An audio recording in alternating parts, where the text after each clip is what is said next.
10 ans plus tard, le projet démarre et le trio s'attelle à écrire une adaptation plus acceptable que l'histoire originale. Ah, parce qu'on ne pouvait pas juste se contenter d'adapter le roman ? Ah ça, totalement impossible chez Disney. Dans la version de Mannix, Cooper et Todd sont un chiot et un renardeau bien complices durant leur enfance, mais devenant de vrais ennemis à l'âge adulte, influencés par les hommes. Dans ce contexte, impossible d'entrevoir un happy end. Todd, poursuivi par celui qui est devenu un vaillant chien de chasse, tue le vieux chef avant de mourir d'épuisement. Dépité par la mort de son vieux compagnon, le maître des chiens abat Cooper. Oui, effectivement, ce n'est pas très Disney, tout ça.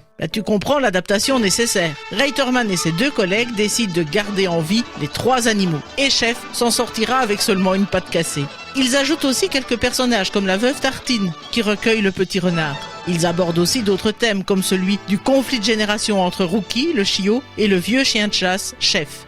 Mais après plus de 40 ans chez Disney, très vite, Ollie Johnson et Frank Thomas quittent le projet pour prendre leur retraite. Reiterman se retrouve donc seul pour continuer le film, dont l'animation est confiée à une nouvelle génération de réalisateurs et d'animateurs, parmi lesquels on retrouve les noms suivants: John Lasseter, John Musker, Ron Clements, Glen Keane, Tim Burton, etc. Ah, c'est en effet des noms que l'on retrouvera dans la renaissance de Disney à partir des années 80, il me semble. Et comment cela va-t-il se passer entre cette nouvelle équipe et Reiterman ? En réalité, pas très bien. Il y aura tout d'abord un départ fracassant d'une partie de l'équipe d'animateurs désirant concurrencer Disney. À leur tête, Don Bluth, l'une des figures emblématiques de la nouvelle génération. Au milieu de la tourmente, Reiterman décide à son tour de prendre sa retraite. Le dernier des Night Owl Men voulait un film drôle, mais Art Stevens s'orientait plutôt vers l'émotion et la tendresse. Ron Miller, le gendre de Walt Disney et le président des Walt Disney Studios, choisira les propositions du jeune réalisateur. Cela précipitera le départ du dernier représentant du premier âge d'or de l'animation chez Disney.